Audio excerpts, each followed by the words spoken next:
আসসালামু আলাইকুম। মায়া আলোর দিগন্ত চ্যানেলে আপনাদের সবাইকে জানাই স্বাগতম।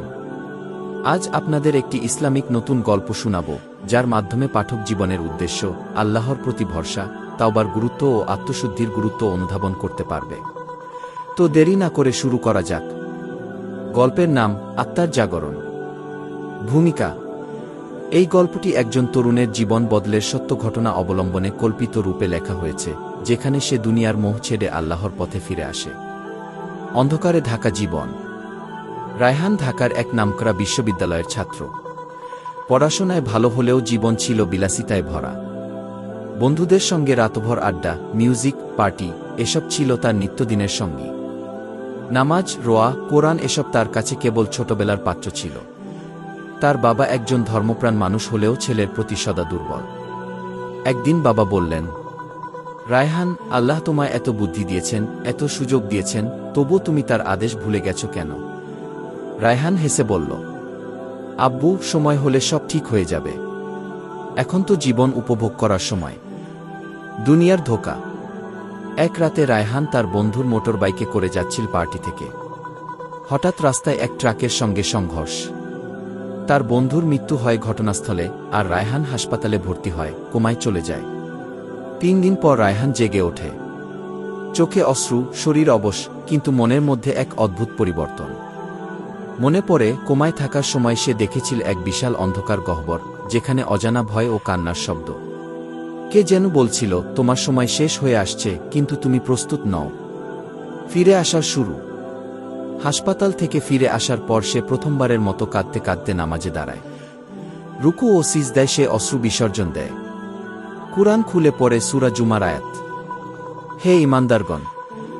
আল্লাহর আহ্বানে সাড়া দাও, যখন তিনি তোমাদের ডাকে তোমাদের জীবন দান করার জন্য। সূরা আনফাল আয়াত 2-4। রায়হান উপলব্ধি করে, এই জীবন একটি পরীক্ষার স্থান, ভোগের নয়। আত্মশুদ্ধির পথ। রায়হান এবার নিয়মিত নামাজ শুরু করে, দিনের পর দিন কুরআন পড়ে, দান করে, গরিবের পাশে দাঁড়ায়। আগের বন্ধুরা তাকে নিয়ে হাসাহাসি করত, বলত, তুই বদলে গেছিস রে। সে হেসে বলত, হ্যাঁ ভাই, আমি বদলেছি। আমি এখন আমার রবকে ভালোবাসি, যিনি আমাকে আবার সুযোগ দিয়েছেন। একদিন সে যায় এক এতিমখানায়। ছোট ছোট শিশুরা তাকে ঘিরে ধরে। তাদের চোখে সে দেখে শান্তি, নির্ভরতা।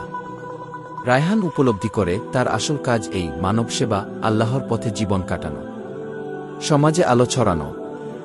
রায়হান নিজের জমানো টাকা দিয়ে একটি ছোট ইসলামিক লাইব্রেরি চালু করে। তরুণদের ইসলামের জ্ঞান দেওয়ার জন্য শুরু করে সাপ্তাহিক ক্লাস। তার ফেসবুক পেজে প্রতিদিন কুরআনের আয়াত, হাদিস আর হৃদয় ছোঁয়া দোয়া পোস্ট করতে থাকে। ধীরে ধীরে সে আশেপাশের মানুষদের জন্য এক আদর্শ হয়ে ওঠে। উপসংহার: একদিন তার সেই পুরনো বন্ধু মাসুদ চুপচাপ এসে বলে, রায়হান, তুই আমাকে বদলে দিছিস ভাই। আমি এখন ফজরের নামাজ পড়ি, মা বাবার সঙ্গে ভালো ব্যবহার করি। রায়হানের চোখে জল আসে। সে বলে, আল্লাহই বদলান, আমরা কেবল মাধ্যম। মূল বার্তা: এই দুনিয়া খুব অল্প সময়ের।